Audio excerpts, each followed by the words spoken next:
Hello, everybody. Welcome back to the Sunday Matinee. We are on our 18th episode now. I'm Ben Stahl, and I'm finally introducing myself for the first time in an episode since probably like the first. So if you didn't know who I was, that's who I am. And going around the clock here, I have with me tonight Sarah Moore coming back for her ninth episode, which is a pretty impressive run you've got going there, Sarah. Welcome back. That's great. Nine's my favorite number. Woo!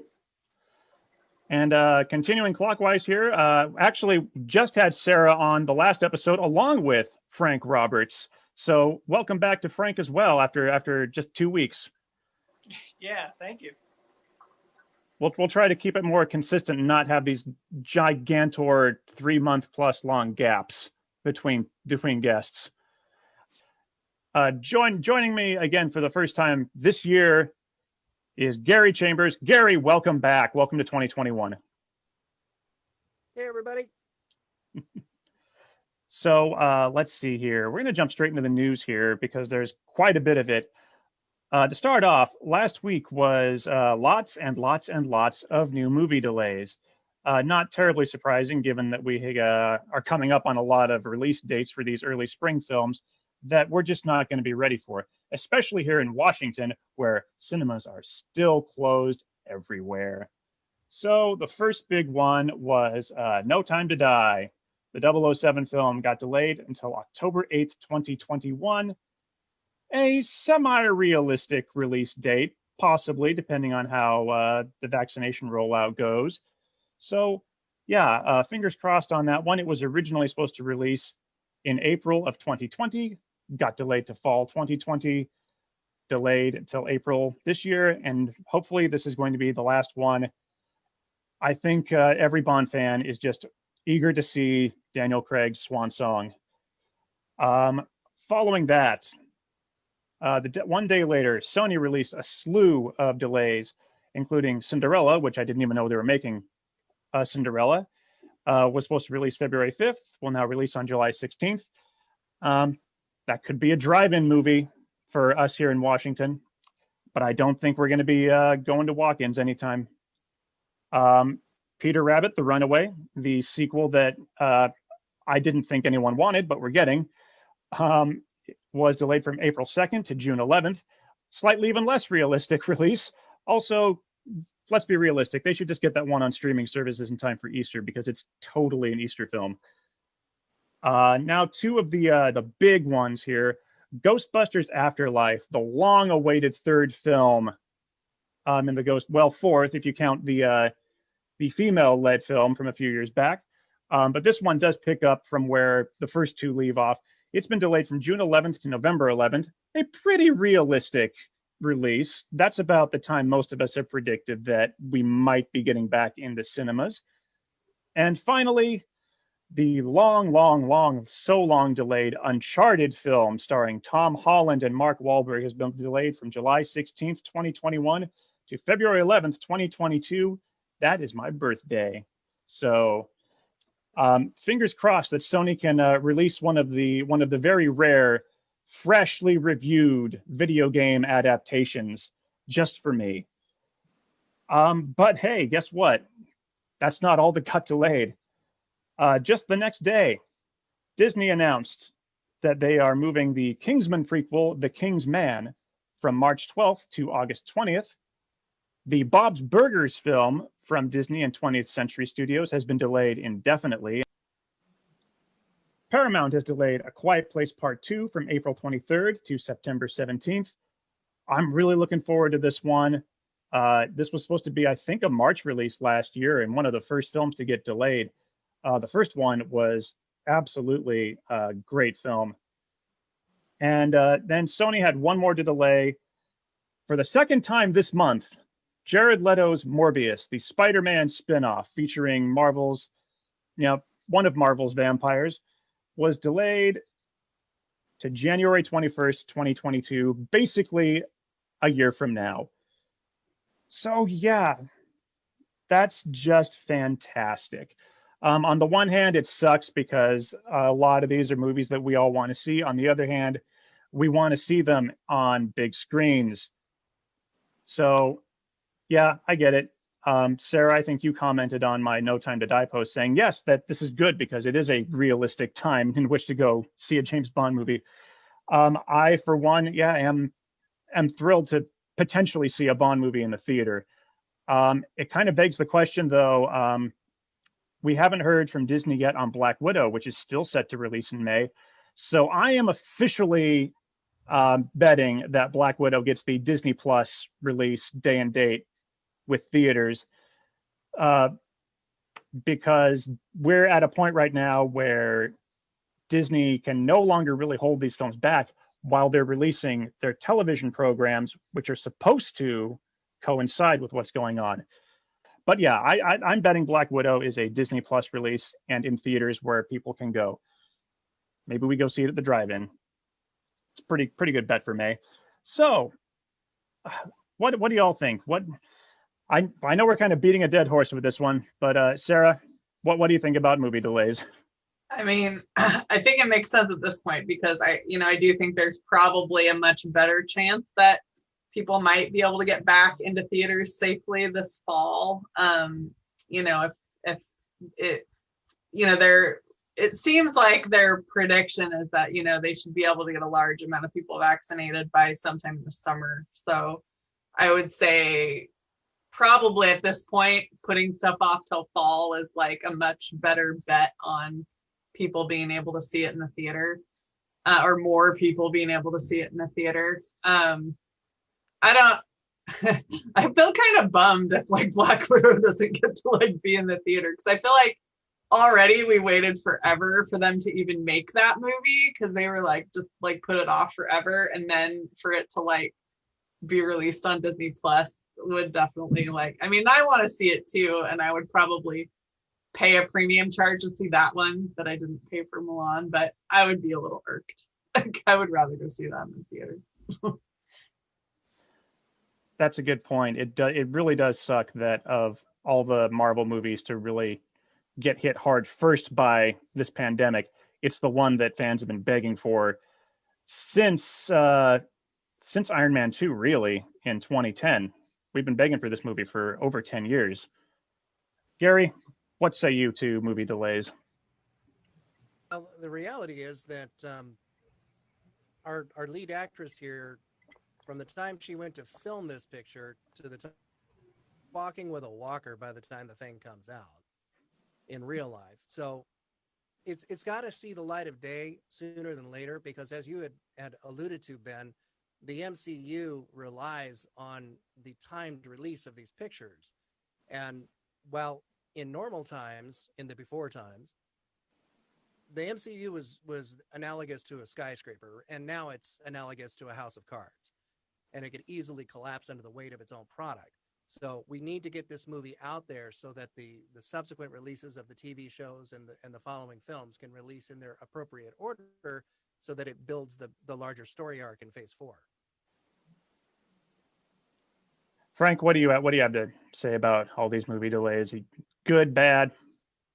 I mean, I think it's good.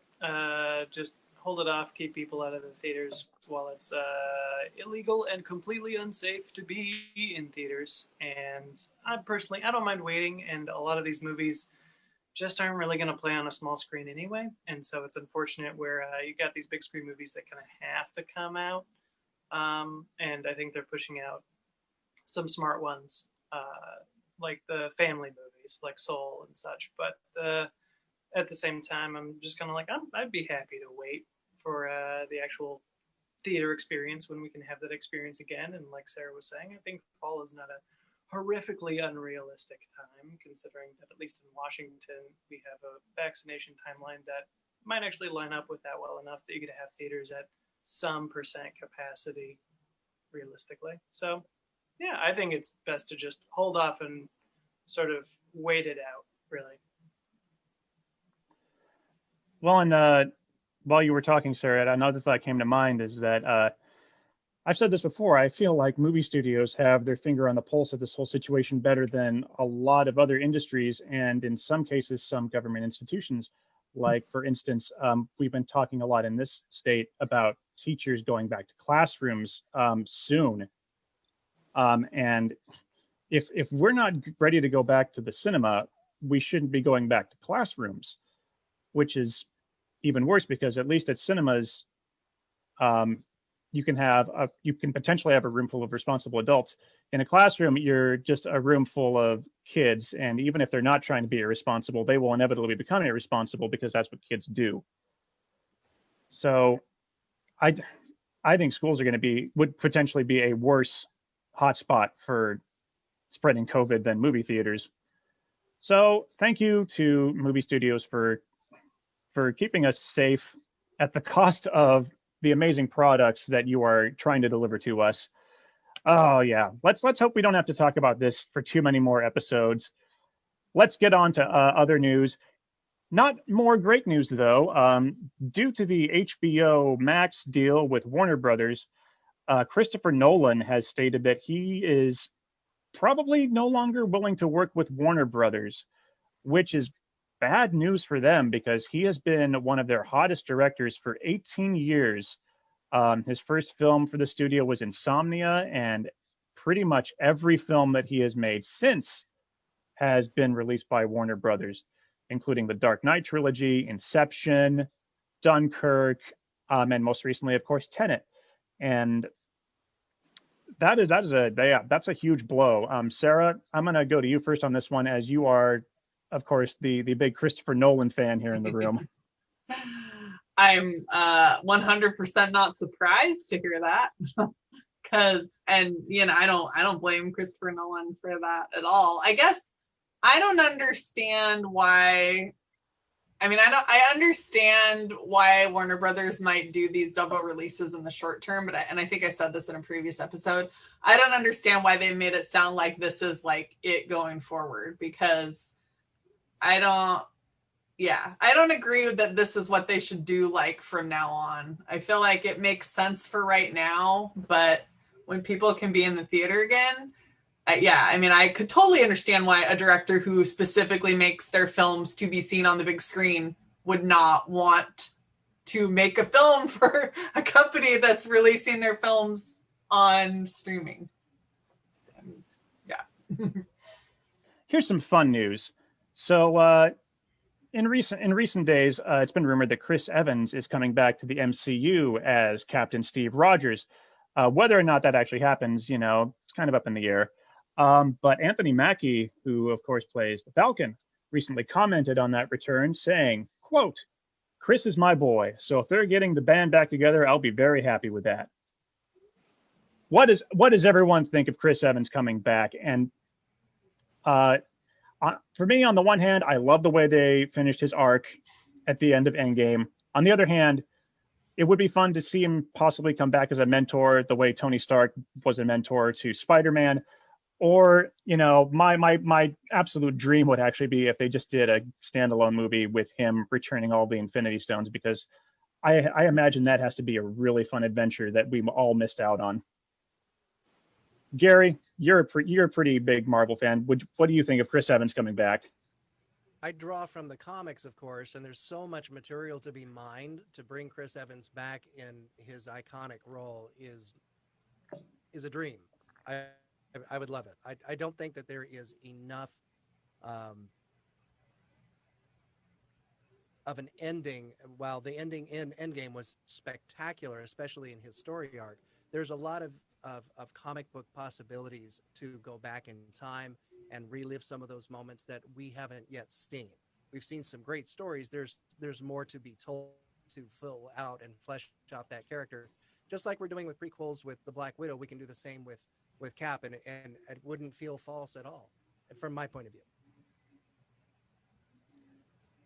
Frank, I know you're not as quite as big a Marvel fan as the rest of us in here, but Chris Evans, yes or no?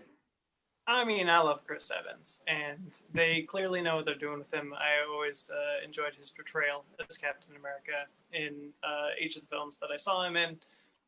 I really liked the way that they wrapped up the story, and I'm typically, when it comes to reboots and remakes and movies in general, kind of more of like you can let well enough alone. It's fine. We can make up something else. But they know what they're doing, and if they want to bring him back, I'm sure they've got a great plan for him. So I'd be happy to see him return, mostly because I just like that actor. Well, Sarah, what do But you have to think? bring back Haley Atwell. Yeah, no, that would be, I agree. I think there's probably a lot of fun different ways they could bring him back that don't like mess with his, perfect happy ending. It definitely, I feel like it totally makes sense to have him pop up somewhere in the Falcon and Winter Soldier series too, because he ties so closely in with those two characters. So, but we'll see. I've had a theory that he could pop up in the Loki series, since he does have to retrieve that stone from Loki at some point.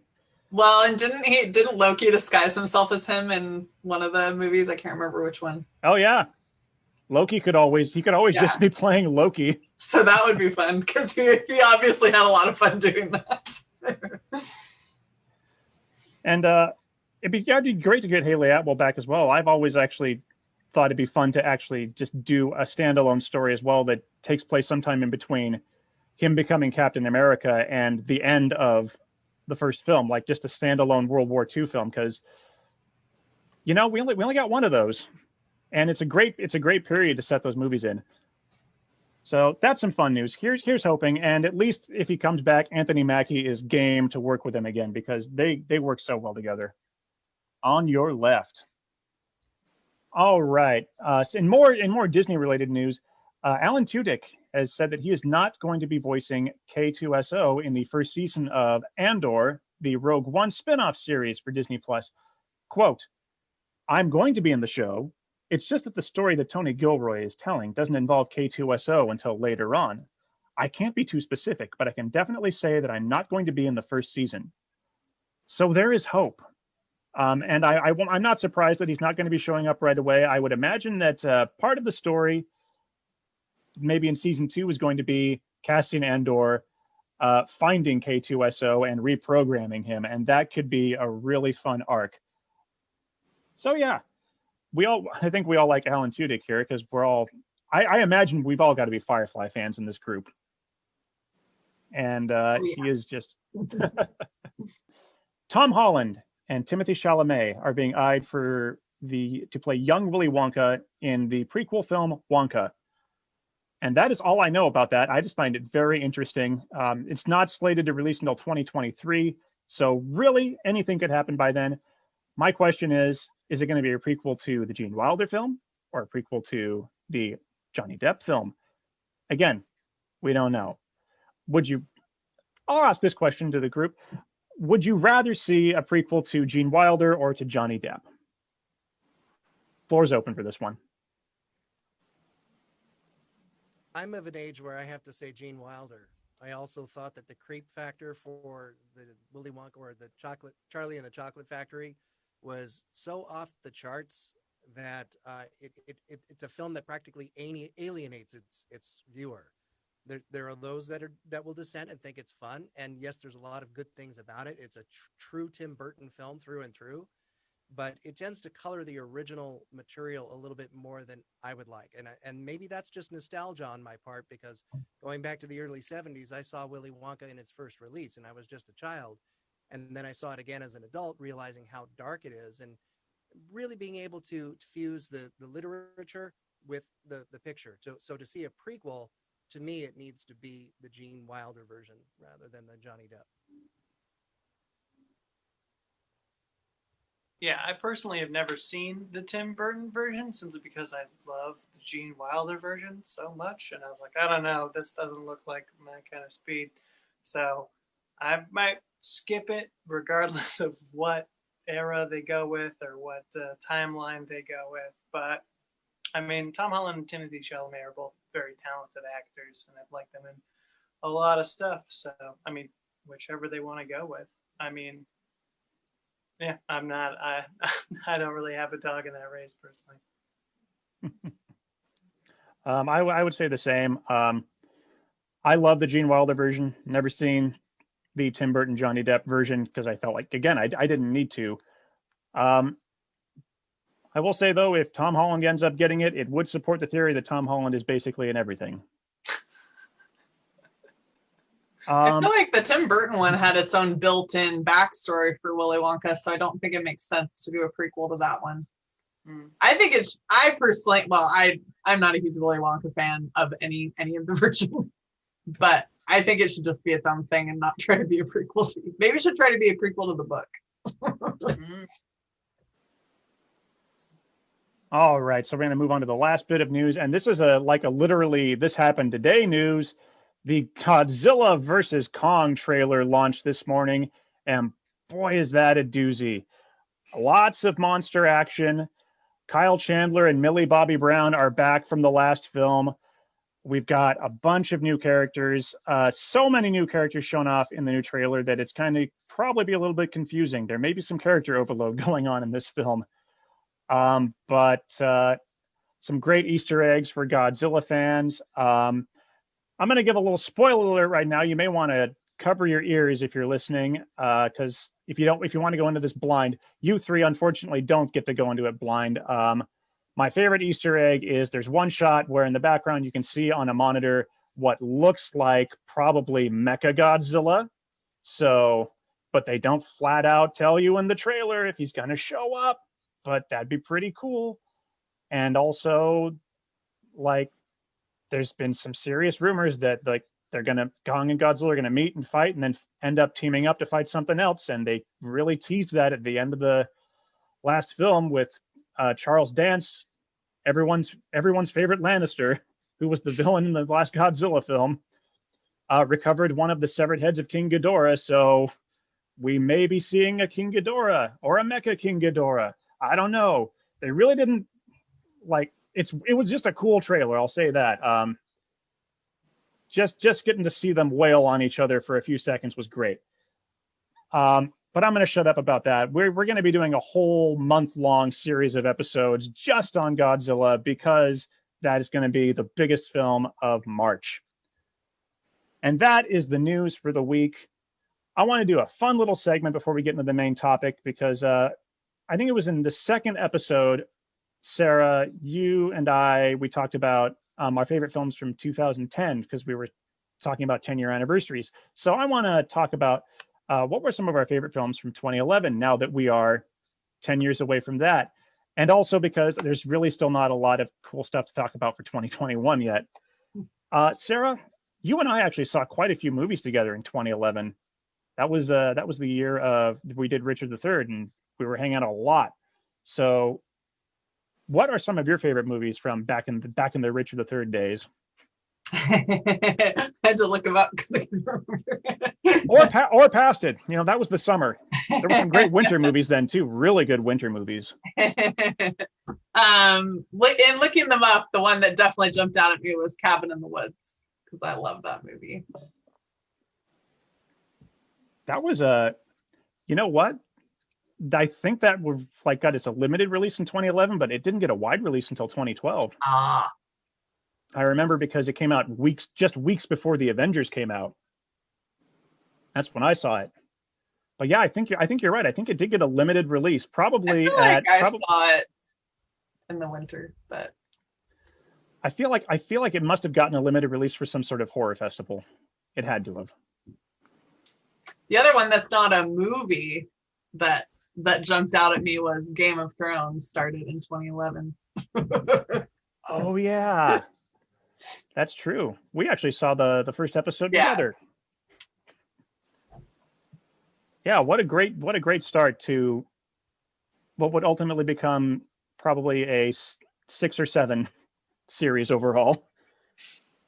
Oh well. Talking about our main topic. Yeah. Gary, what were some of your favorite movies from 2011? Well, like Sarah, I of course had to look them up, but what surprised me pleasantly was how many of these films not only have I seen them, but they are in my library. They are just really good pictures. So I'll just give you a quick rundown of the highlights. In animation, we had Adventures of Tintin, Kung Fu Panda 2, and Rango came out. Of those 3, even if it's just for the title sequence alone and John Williams' score, I've got to give a nod to The Adventures of Tintin, my favorite animated film of that year. The Muppets came out that year, which revitalized the brand. and my two favorite films of that year were The Artist and Hugo. And Hugo is one of my all-time favorite films, with one of my absolute bar none favorite performances of all time by Ben Kingsley. It's just absolutely exquisite performance by him.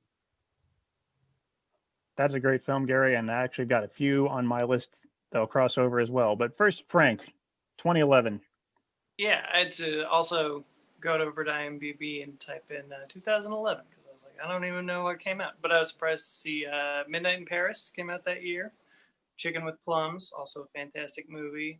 Goon, Super 8, The Guard, and Butter were my top movies from that year. They were all movies I enjoyed quite a bit. Well, Frank, you and I have definitely got one of those films in common. That is Super 8, one of my favorite films of the year. 2011 was, of course, the year that we met Captain America and Thor for the first time. Gary, of course, talked about The Artist. I'm actually probably going to do an episode on The Artist in December to celebrate its 10-year anniversary, because, frankly, The Artist itself has kind of become the story that it's told. It's kind of become a forgotten film, and nothing really came out of that, which is a shame because it is an amazing film. 2011 is also the same year that Brad Bird revitalized Mission Impossible with Ghost Protocol, one of the best Mission Impossible films. Of course, Rango, which is my favorite animated film of that year. Source Code, one of my favorite time travel films. And the film that finally made me appreciate Bradley Cooper, Silver Linings Playbook, came out. Like, wait, was that 2011 or 2012? Well, whatever. I'm mentioning it anyways. So yeah, 2011 was a stellar year for films altogether, and I didn't even list all the films in my film library from that year. That's just how good it was. Oh, I also had written down Hugo, which is one of the few movies I've seen in 3D that I thought belonged in 3D. yes, that is absolutely true. I also Great. saw it in 3D. And the Girl with the Dragon tattoo movie that Fincher did was surprisingly a really, really good adaptation of that book. One of the best, I think, book to movie adaptations I've ever seen. Ben, does Source Code hold up? I've not seen it, but 10 years later, would it hold up? Because I think, isn't there like a technology underpinning to the story?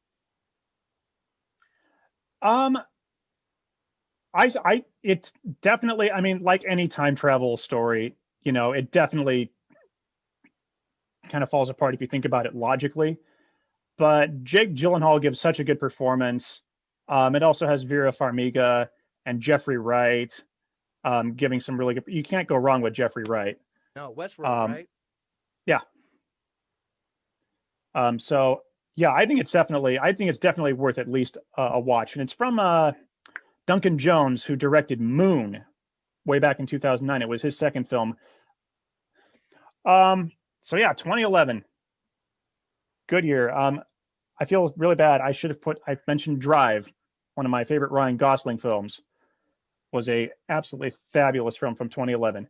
But enough about 2011. Let's talk about the main topic for tonight. So the title of this episode is Your Childhood Isn't Ruined.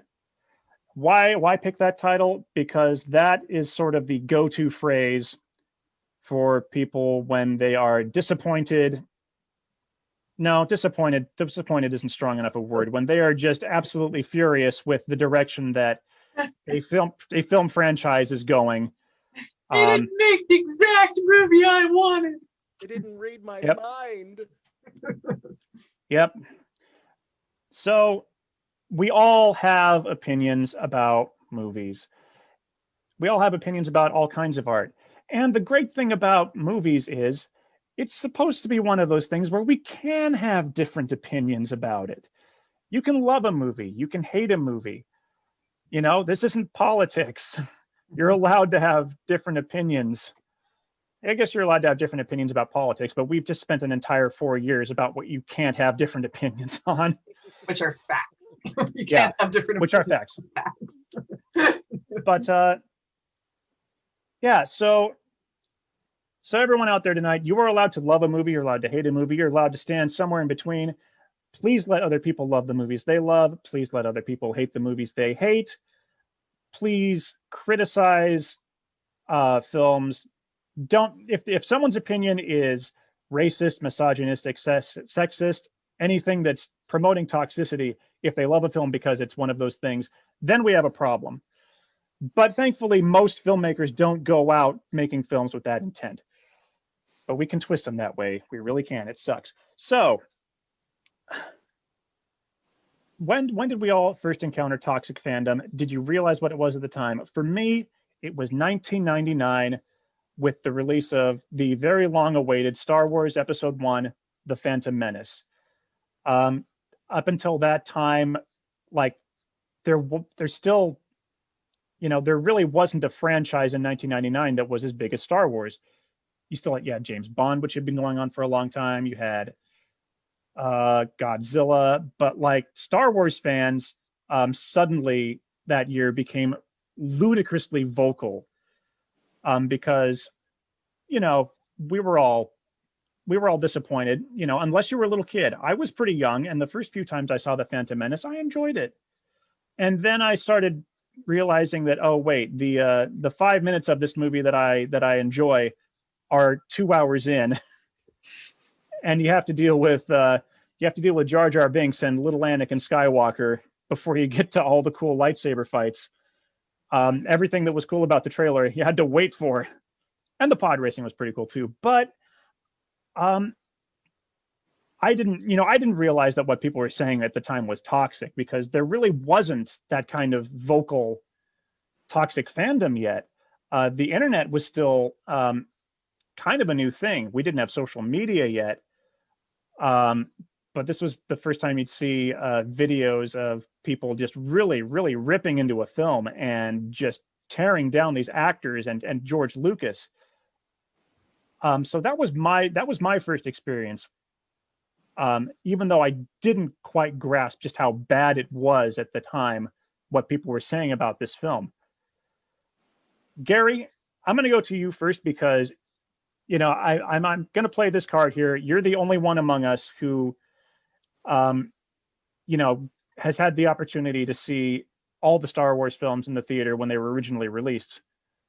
So for you, it was definitely a jump from, the joys of the original trilogy to suddenly a completely different environment, both in terms of just the quality of the film and how fans were reacting to it. What's your take on that? Well, let me tell you, Sonny, what I feel about the original Star Wars versus what they've come out with recently, and it's all rubbish. Actually, I really was honestly going with the Star Wars series, but my take is a little bit different because it goes just prior to Phantom Menace, which, Ben, you and I could sit down and have a chat about Phantom Menace and all of its seeming failings, and fast forwarding to the pod race and then fast forwarding to Duel of the Fates. But let's go a couple years before then, when Star Wars SE came out, and Lucas sequentially went through each film and plussed those films with CG. So my take on this and where the toxicity comes from is the Star Wars purists who look at the original film as sacrosanct and be damned anything that's generated by digital bits and bytes. These were models, and it's heresy to inject CG into these films, which to their minds was perfect the way they were. Film, especially in a series like this, as an organic product, and nothing validates that theory any better than the subsequent series and merchandise and films, tentpole and otherwise, that have been released that expand the universe. Well, there's no reason why that expansion can't occur in the past, especially if it actually makes the story better. There are some ludicrous shots that were absolutely unnecessary, but if you can take the power of the explosion of the Death Star and make that more visually interesting for a new viewer who would look at the film in its original form and that particular effect as antiquated, then it takes away from the story. But if current digital special effects can plus a film and make it current, regardless of how old it is, I'm in favor of it. Just don't take away from the narrative and don't remove from the pacing of the film. There's some ludicrous things that were added. Yeah, because I don't think folks really recognize Lucas as having a tremendous sense of humor in this series. His sense of humor comes through in American Graffiti, but in Star Wars, a lot of those jokes just completely fall flat. And because he was the bona fide leader of the pack and everything George said went, and all you have to do is take a look at some of the making of material where he is literally putting his stamp of approval on everything. If it came from his head, it was a go, and few people would say otherwise. But from my point of view, as long as the story was intact or made it better, it's fine. But the toxicity comes in when you're either talking with a purist or those that think that it had a detrimental effect to the series as a whole, especially since the SE component is actually canon. You don't see versions unless you look at fan edits that are purist editions. Those aren't released. What we see are the SE versions. I actually had forgotten all about the Star Wars special editions and the backlash to that. Again, because that was even before the pandemic. I was even younger. That was still like the internet to me back then was just like, whoa, Yeah, what this is would this? have been 97. Yep. So Toy Story had only been out for a couple of years and CG was the new thing. But it was that predated even Shrek by 4 years. Yeah, but I just find it so interesting that the fans could be so vocal about CG and Star Wars, and then just um, jumping back to Phantom Menace, just 2 years after the Phantom Menace, our jaws are all on the ground at Lord of the Rings, and how they were able to integrate CG into that film. Um, anyway, anyway, let's jump to Frank. Frank, what was your first sort of recollection of sort of this sort of toxic fandom that you can remember? It's really hard for me to pin down what was like genuinely toxic and what was more, I guess, sort of people venting an extraordinary amount of displeasure with the product. So I would say the earliest example that I can definitely nail down as absolute disgusting, vile toxicity is would I have to come toward like Daisy Ridley and her name escapes me, the woman that played Rose Tico. Ellie Marie Tran. Thank you. When Last Jedi came out and how they straight up left social media because they're being so completely harassed at what I was just like, it's just another movie, guys. There's no need to be so absolutely horrible and vile toward people that are just saying the lines and doing the things. There's kind of no reason even to attack those people when other people wrote the film. You know, I'd say that's like the first time that I'm like, that's a genuine, like, venomous toxicity thing that I've encountered. I think before that, there was sort of the realization that, other Star Wars films weren't so hot. I think the first time that I was ever like, oh, this is a bad movie was when I watched Attack of the Clones by myself and the DVD started skipping and I went, oh, okay, cool. Does this mean I can turn it off? And then I did. So, yeah. But at that point, it always just kind of felt like, yeah, I don't like it. I don't hate George Lucas. I don't hate anybody involved. I actually kind of feel for them a little bit. But it's just, I don't know, not my cup of tea. But I feel like when a movie comes out and you take out genuine vitriol onto somebody else, it's sort of like that's way over the line as to acceptable behavior regarding cinema. Yeah, I think as a culture we kind of hit peak toxicity with Last Jedi, at least in the Star Wars franchise. Sarah, how about you? When do you first recall this sort of understanding what this behavior was? I mean, I definitely remember the backlash about the Star Wars prequels, although I was not was really online a lot, like you said at that time. So, it was more just what I heard about it on the news or whatnot.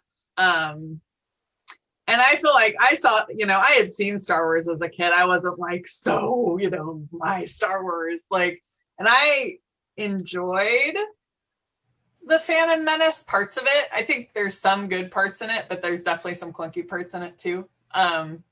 But just that, this kind of like backlash of like, it seemed to me overwhelming for like what it was. But I would say the first one that I really like felt, the first toxic fandom I came across that I really felt like about was when in the early 2000s, when both Deadwood and Carnival were on HBO, and HBO decided to not renew Carnival, but it did renew Deadwood. And there was a lot of Carnival fans who came down hard on Deadwood being a horrible show, and the like, why would they renew this piece of trash and not Carnival? And and I, as I'm sure anyone who knows me knows, that I love Deadwood. It's my favorite TV series ever. It is like a masterpiece in my opinion. And I was really like blown away that I didn't understand why these people, I understand that. I mean, I liked Carnival too. And I understand why these people were upset that it wasn't being renewed, but I don't know why that upsetness became this backlash at Deadwood. That's what I didn't get. And I was like, there is something like off with that. Like, I don't know why this thing that made you upset about this series becomes your backlash of a completely different series. Well, Frank, you actually kind of touched a little bit on the next question I have, which is what films or franchises do you feel let you down, and how did you deal with it? Your answer was basically just to let it go, which is what we should all do if that's something we encounter. The fact of the matter is, I still look back at the prequels and think, they were overall pretty disappointing, but you know what? I still bought them. I still have them all. If I want to do a complete Star Wars watch through, I will still watch them. I will enjoy the hell out of Duel of the Fates. I will enjoy the fact that they pulled in Sir Christopher Lee for 2 films, even if he was completely wasted in both of them. I will look at Revenge of the Sith and say, wow, Ian McDiarmid and Ewan McGregor really tried to pull this movie out of the gutter. They got some good performances there. But yeah, you take what you can out of them, and it's like, and really, again, did they ruin my childhood? No, because I can go back and watch the original trilogy and still say, hey, look, it's the same films. I do wish that George Lucas would stop tinkering with them, because now we have the 97 version. There was like an early 2000s version that came with the DVD release, was like the next time he tinkered with them. I think he tinkered with them again for Blu-ray, and then one last tinker to get them onto Disney Plus. So there are really, like, including the original version, 5 different versions of Star Wars. So I do think it's time to stop tinkering with those particular 3 films, and just please, let this just be the last one. And for the purists, it wouldn't hurt Disney if you just did release the originals for the sake of historical preservation. Because I do think it's also important to keep these films preserved, just in case we end up going to war and we need to have these films in a vault somewhere they're safe. But yeah, that's what you do. You just you have to let it go. For me, the big letdown, 2 of the biggest letdowns for me were in 1999, just a few months after Star Wars, I saw this is not a franchise, but I saw the Wild Wild West, which is taken from a 1960s television show, and they just completely turned it into a Will Smith movie that is nothing like the original TV series. The original TV series was sort of supposed to be a television version of James Bond set in the Old West. And yeah, all I have to say about Wild Wild West is, that's a movie I was like, I'm never going to buy this. I'm never going to watch it again. And I've got the TV series, and that to me is what Wild Wild West is always going to be. And And The Matrix was probably was a big letdown for me. And all I have to do with The Matrix is watch the first movie and call it good. I'll Just layer ignore the something second else two. in as well. And I am not an advocate for piracy, period, full stop. But I am an advocate for using current technology to be able to take films, if you're unhappy with them, and recut them for fun, for education, for entertainment value that is beyond the scope of what the studios are going to release. And fan edits are a thing. It is a culture. It's a culture of people that really are responding proactively to their own criticism of these films. And you only need point to the very first Phantom Menace to lay that out in a logical progression. You can take a 2-hour film, cut it down to less than 90 minutes, and not lose a single element of story. That's how much padding was in that film. Matrix, same thing. Take the second and the third film, recut it, make it one film, and it satisfies that inner urge to re-edit it when you're screaming at your television because the original cut was just so bloated with director's intention but not well executed. So it's a culture that into if it's something that you need to be satisfied and the original product's not going to do it. You can either let it go or pursue a cut that is more to your liking. As long as you own the original media, I'm okay with that. And that's part of the general of thumb. If you own the media, by all means, take a look for educational purposes of what other people can do in their alt universe for that particular film. And in many cases, it makes it better. Well, to that point, Gary, there's also fan fiction on the internet. People take the stuff that they love and they create their own stories out of it. And, that can be very healthy. It's definitely healthier than, again, yelling at the skies or getting online and just tweeting terrible things at people to scare them off the internet. Because, like, the internet's for everybody. And I miss having Daisy Ridley and Kelly Marie Tran on Twitter. I followed them, and now they're gone. It sucks. It's absolutely stupid. Sarah, what is your strategy? Now, are they gone simply because the toxicity had gotten so virulent? Yes. Yep. Some people some people leave, they get to come back. Some people are just gone, and they have not come back yet. It's been it'll be 4 years this December. Yeah, they are gone. I'm really happy to see that Kelly Marie Tran will be taking on the lead in Disney's Raya and the Last Dragon. I think that's a great little bit of redemption for her after all the crap she took for just existing in the Star Wars universe. And of course, Daisy Ridley has got. I'm sure she's got a couple projects in the pipeline. I think she has one with Tom Holland, who is everywhere. Tom Holland, the new Kevin Bacon. Yep.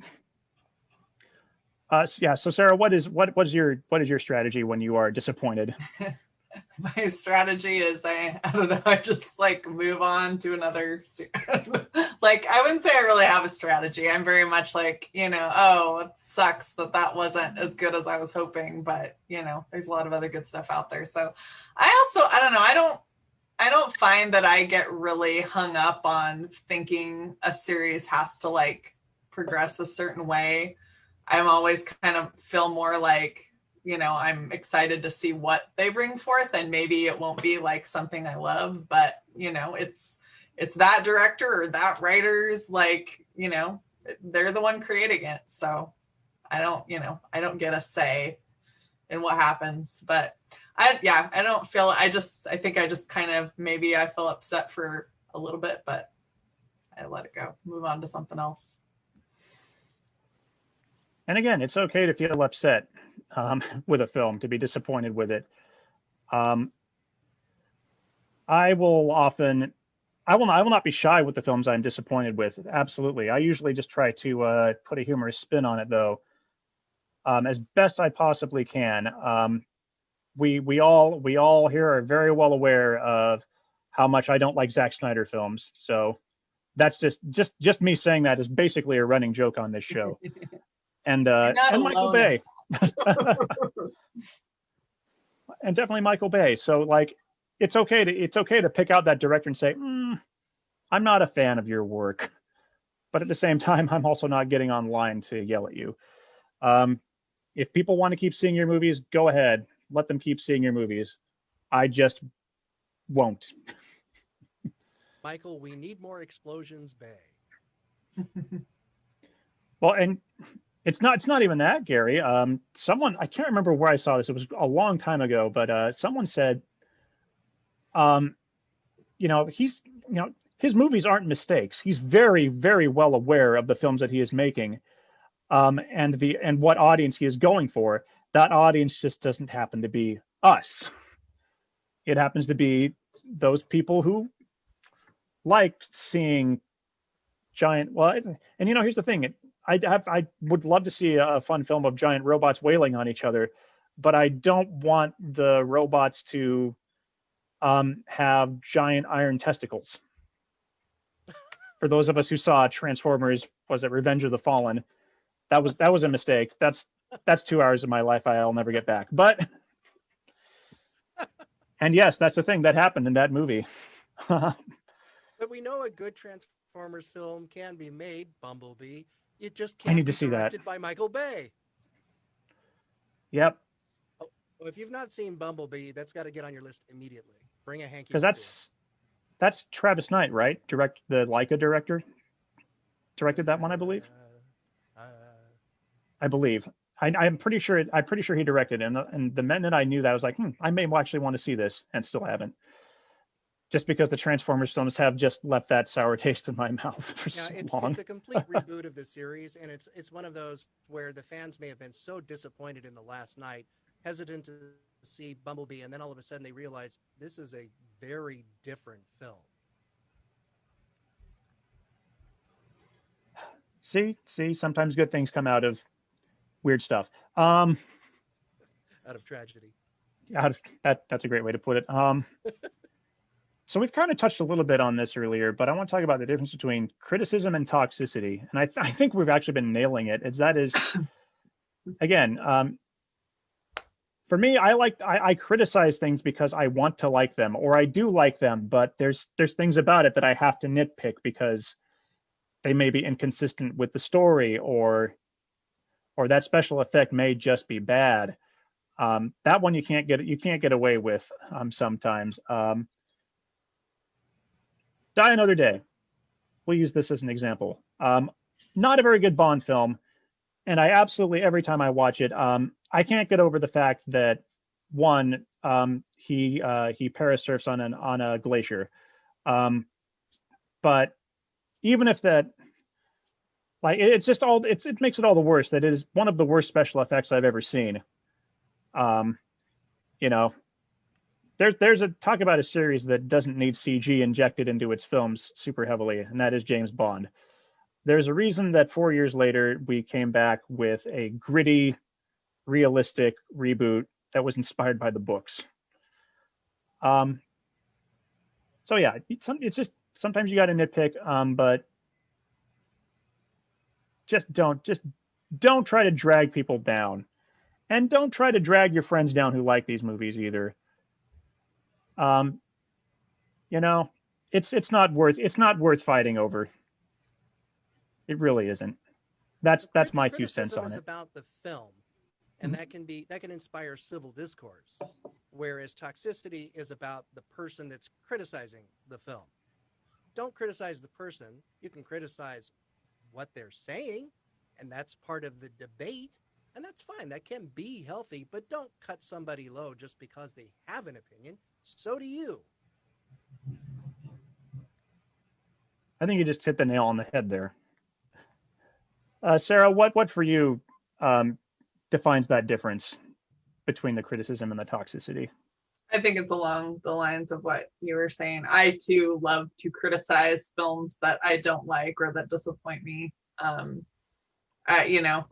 can get very nitpicky about certain ones, which I think sometimes drives my husband crazy. But But I think it's, yeah, as soon as you start attacking the people that like it, or you start attacking the people that made it, like the actors don't have any say in like what the finished movie is, you know? So I think once you start like attacking people instead of like expressing what you disliked about something is when it turns toxic. Frank, do you have any final thoughts on this particular topic? A little bit. I mean, we already covered basically everything that I thought, and it's just sort of, I guess, when you're sort of talking with people that have different opinions, I think the moment the discourse no longer becomes civil, the moment you start hurting feelings or throwing things around that really all of a sudden aren't about the movie, but yeah, as Gary said, about the person you're arguing with or about the people that made the film, it's it kind of turns away from a genuine critique of the film, because you can critique a film. I don't think it's really all that productive to critique a person or to slam a person. I mean, saying, I don't know why this choice was made versus this person is a complete moron for making this choice is a completely different statement.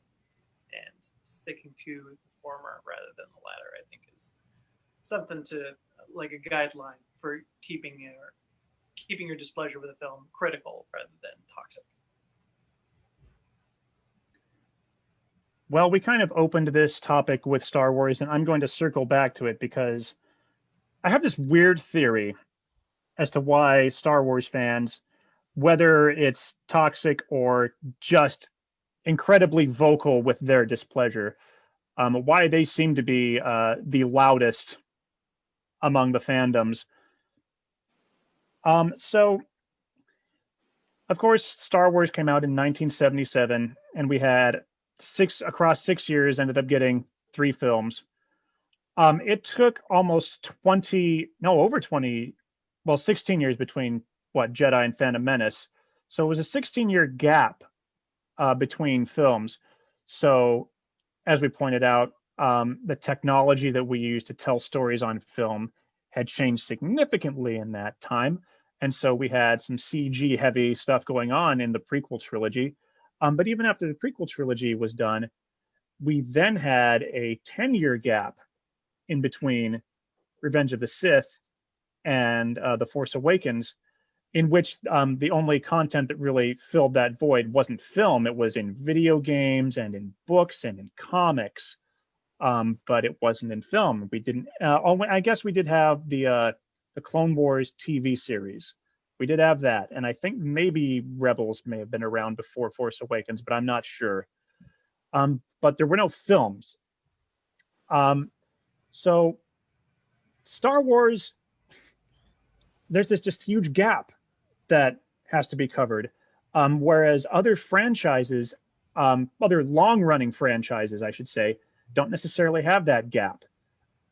James Bond has been consistently releasing a film every couple of years since 1962, the longest gap being at this point, pending the release of No Time to Die right now, is 6 years from 1989 to 1995, when the series was almost basically discontinued altogether. Same with the Godzilla series in Japan, has been pretty consistently releasing a film every couple of years. We're kind of on a gap right now.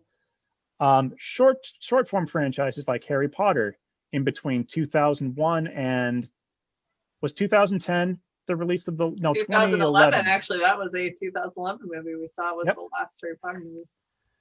Across 10 years, they released a film, in some cases almost every year. But they were pretty consistent releases there. But the MCU, we're seeing, again, consistent releases year after year.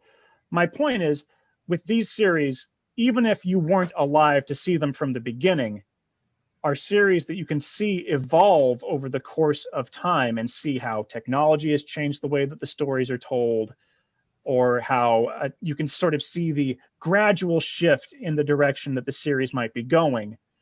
There are, of course, occasional jumps, like every time a Bond actor changes, there's sort of a completely total change, particularly between, say, Sean Connery and Roger Moore with James Bond. But like the Harry Potter films, once they found, I think it was by the 4th film, they had a pretty consistent tone and director going throughout the entire series. With the MCU, you've got Kevin Feige sort of monitoring the whole thing to keep it sort of flowing well. With Star Wars, you don't get that. We haven't had that until this point, when they have, since The Force Awakens, tried to release new content every year. We're finally at a point with Star Wars where we can see the story evolve as we go with it. So I think that that is my theory of one of the reasons why people get so vocal about it, is because it's that long gap and then a very sudden change instead of that gradual change that we've become so accustomed to with other long form series. And, whether it's good or bad, change is scary. So, we we were kind of prepped for some of the big changes that came along in the MCU. By the time we got to Endgame, we were ready for either Captain America or Iron Man to die, and for the torch to be passed on. We may not have been ready for the changing of the guard with Star Wars between Luke, Leia, and Han to Finn, Rey, and Poe. I think a lot of fans weren't ready to let go of that. So that's my theory. It had sort of the space that is occupied in between. And I think with Star Wars 2, a lot of fans hooked onto the books and the stories that were told in that huge gap, particularly between Return of the Jedi and The Force Awakens, because they really tied into the movies really well. And then for Disney to come along and say, we're taking that all away now. It's no longer canon. That's 20 plus years of content that a lot of fans invested in. So that does suck, to have Disney come in and say, this is the story now. But yeah, what do y'all think about that? Does that seem like something that, I don't know, an interesting reason behind all this? Yeah, I mean, to jump right off of exactly what you were just saying, I definitely came up on a lot of the Star Wars video games and stuff that were released, and then when Disney acquired the property, to watch them go, all right, none of that is canon anymore. And I was like, I intellectually understand why you can't be like, okay, so this is clearly what's going to happen in the next movie, and why you have to say, oh, well, that's not what's going to happen in the next movie. We want to make our own thing as we continue the series and move forward with Star Wars. But at the same time, I was kind of like, oh, right, that kind of sucks to just sort of have all the stuff that you've invested time in just sort of swept up under the rug by somebody who just paid a bunch of money for an idea and then can say, okay, this is how I'm running the idea. And then when the movies came out and I wasn't super on board with a lot of the direction that they were taking it, I was like, all right, that's a shame. For me, I also wonder if, because Star Wars, you had 3 solid movies also, right in a row too. A lot of other franchises, I feel like you got a hit or a miss or and I know a lot of people aren't very down with Jedi because of the Ewoks or maybe the first act. A lot of people I've seen have sort of gone back and say the Jabba Palace plan doesn't make sense, and I go, sure, but it's fun. But I feel like with other films, say the Jurassic Park franchise, you've got a great movie, and then the rest are steadily worse as you move on through time. And Indiana Jones, even the second movie, for me personally, and for other people that I've spoken to, are it's kind of a misstep. And then the third is more solid. I feel like it's because Star Wars, you've got this solid, tight-knit thing at the beginning, and then it was opened up also to the fans to kind of take it away and explore that as well. It's kind of one of the reasons why you kind of have this sense of ownership and why people really hold on to it so dearly. I love the point you brought up with I think Jurassic Park is actually the closest comparison you can get to a similar level of disappointment with Star Wars, even if I don't think fans are as toxic about Jurassic Park, because you got 2 movies pretty close together, Then they waited a few years to do 3, and then it was a massive gap in between 3 and 4. And again, you have, even though those films have always been, pioneering CG technology, the difference in how in the look of 3 and 4 is dramatic. And the changing of the guard, again, you're going from Sam Neill to that guy from Parks and Rec. What? Um, how does he fit into all this? So yeah, it's kind of it's. I think you're right. Yeah, Jurassic Park and Star Wars, and again Indiana Jones. You're right. We had these 3 movies that were filmed pretty close together, and because of the quality of the first 2, we do kind of forgive Temple of Doom.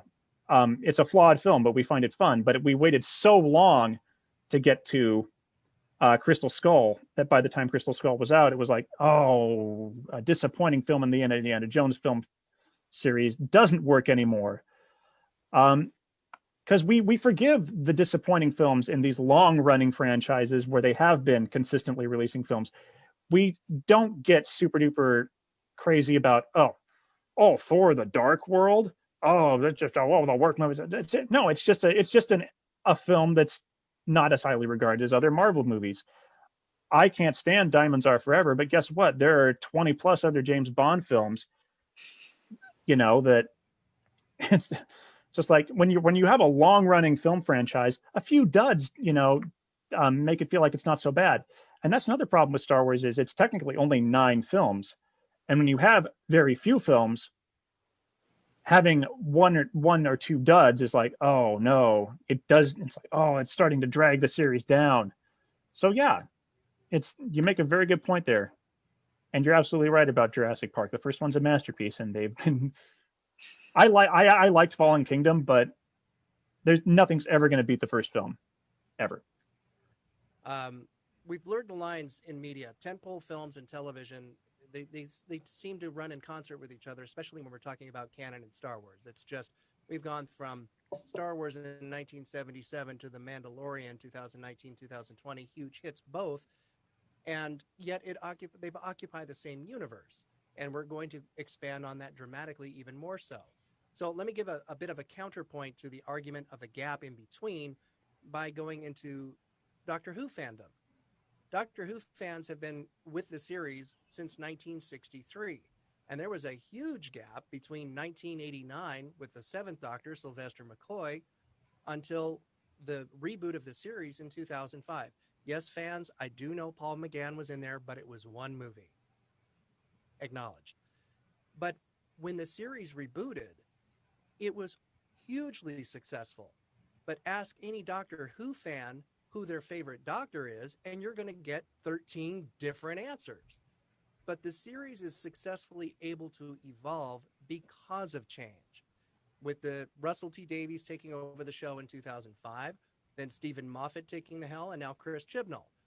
Now, the reality is that some are going to be warm up to one director or one showrunner's take on the character more than another.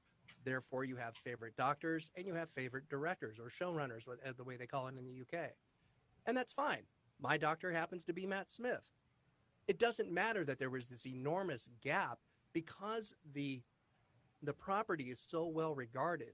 It was something that they could restart with a fresh vision, fresh stories, using an existing panoply of characters and make something original and carry it forward.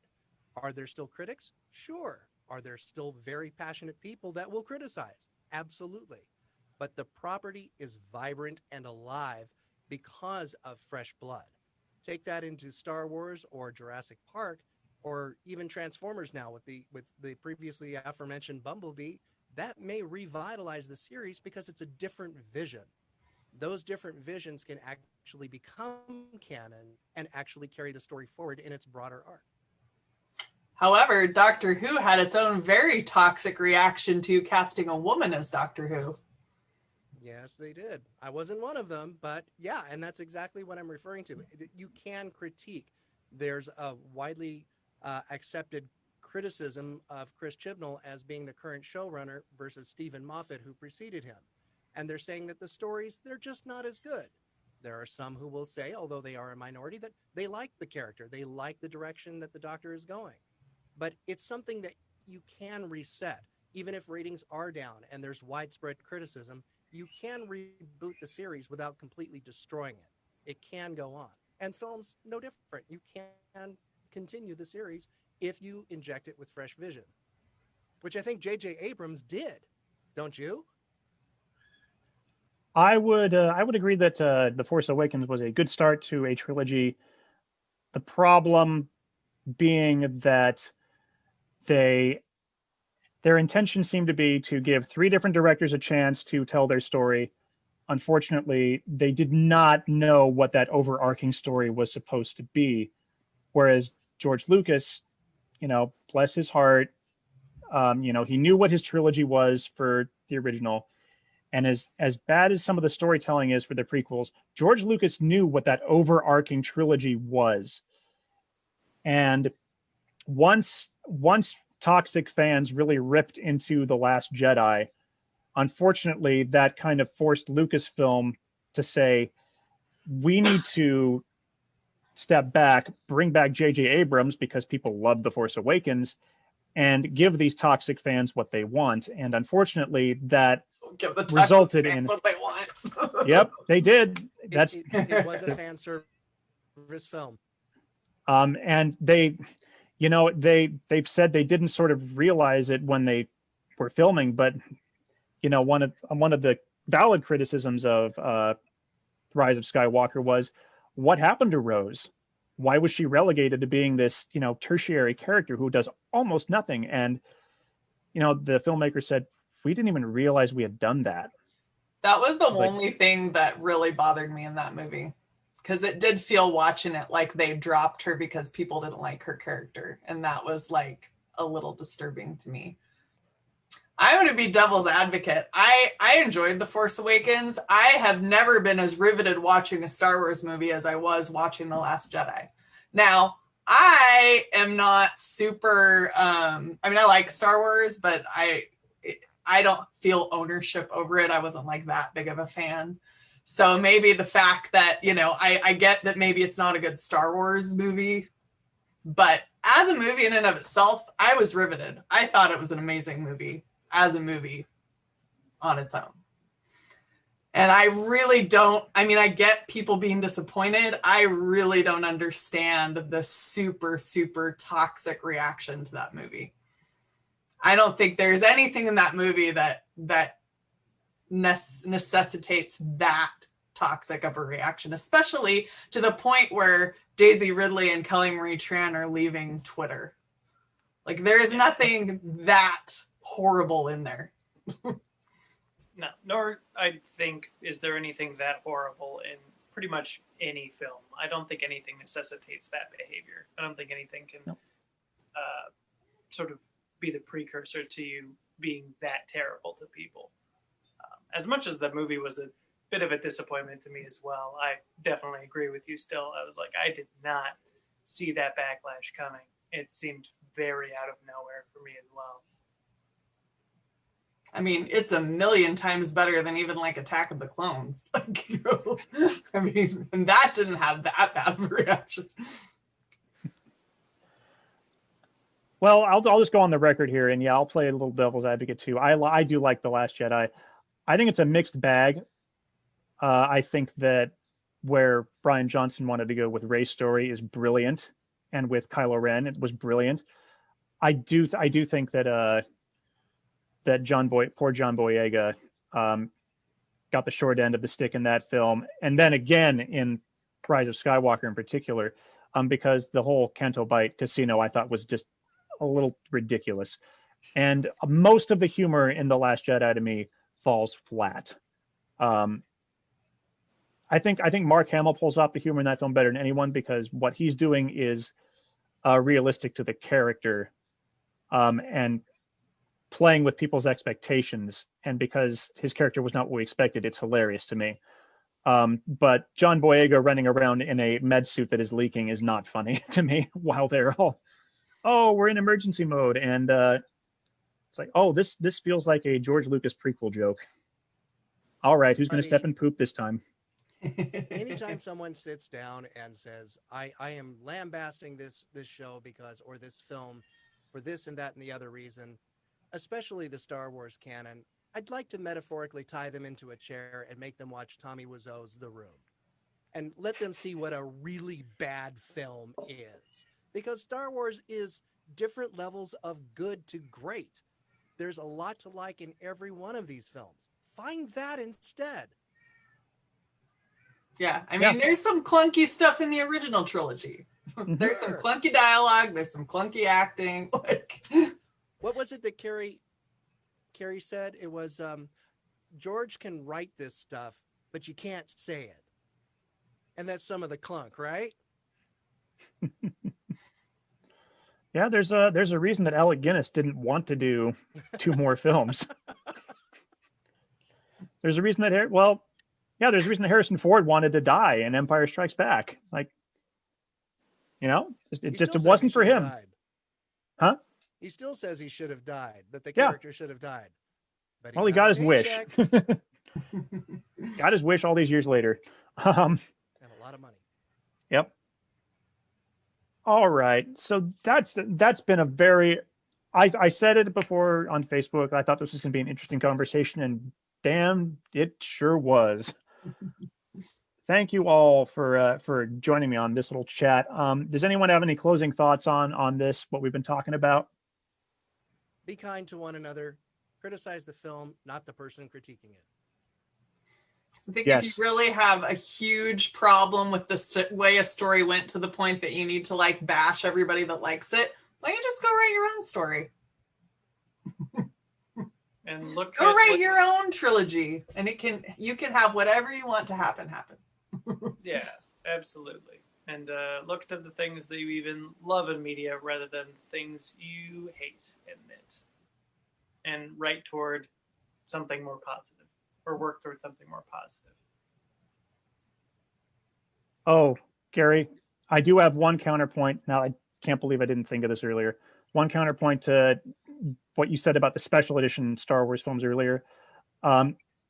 Yeah, you can use CG to make things look better. I do think it was I don't know. Tell me if I'm wrong on this. I feel it's a little bit disrespectful in the 2004 DVDs to have just basically erased Sebastian Stan from the film and replaced him with Hayden Christensen. That to me is something that you don't do if you want to update your film. Agree or disagree? The end of Jedi? Yeah. Return of the Jedi. Yeah, I agree with you. That should have been left untouched. I don't disagree with that at all. And I think that's just to honor the actor who portrayed the role and leave the rest of it up to our suspension of disbelief. We don't have to see Hayden Christensen there. I thought that was a bad call. But that is a perfect example. I'm criticizing the choice in the film. I'm criticizing the film. But I'm not going to stand in front of the person who made that call and argue with them. I can start bullying Hayden Christensen on Twitter. Yeah, right. What were you thinking? You should have never let them film that. I don't want to lose Hayden Christensen from Twitter. Please, no. I mean, hey, guess what? All the trolls can go eat their own words because Hayden Christensen's coming back for the Obi-Wan Kenobi Disney Plus series. So, guess what? Yeah, he may not have given the greatest performance, and part of that can definitely be attributed to George Lucas, but he's back and fans are excited. I'll be interested to see how he does with a different director, because I actually have seen him in some other movies that he wasn't bad in. So yeah, it's true. It's just that those prequels just didn't quite work altogether. So that's it. Yeah. I am haunted by the kiss that you never should have given me. Oh my God. He didn't write that. George wrote it. Yeah, man, how you you can't hate deliver that actors. line. They do You the best can't they can. deliver that line believably. And even though we're criticizing George Lucas here, we're not going to get online and bug him. He's done some amazing things. Have you ever seen his first movie, THX 1138? That's an amazing movie. Okay, now that I have once again driven us off the very linear path that we were on, it's time for trivia. And Gary, this is your first time being here this year. I would like to let you know that you are currently entering tied with everyone. No one has answered a correct trivia question so far in the last 2 episodes. So the board is wide open. All right. So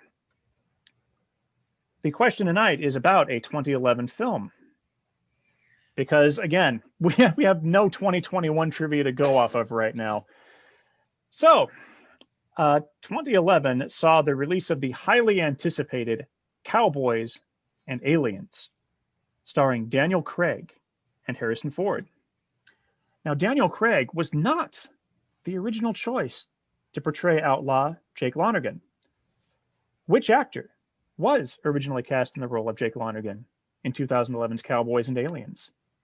Was it A, Matt Damon, B, Josh Brolin, C, Robert Downey Jr., or D, Ryan Gosling?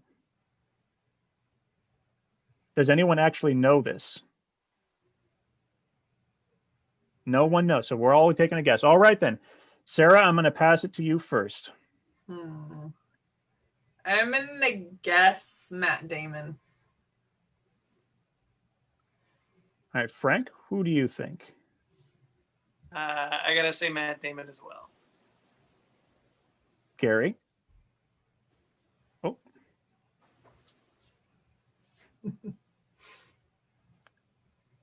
We're waving our hands, Gary. We can't hear you.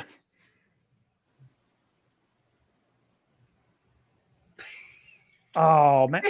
I'm not. I don't know ASL, Gary. I'm so bad. Just give me a number. 1, Matt Damon. 2, Josh Brolin. C, Robert Downey Jr. Or Gary says Josh Brolin. All right. Well, you're all wrong.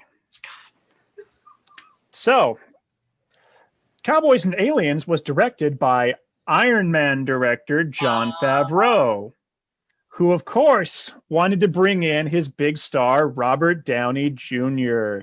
He was able to get Sam Rockwell from Iron Man 2, but of course, Robert Downey Jr. was very busy at the time filming Avengers. So, again, we are 3 episodes in. No one is on the board. The game is afoot. It's still anyone's game. I'm doing well at sucking more this year at trivia. with still 11 months and a handful of weeks to go, it's still anyone's game.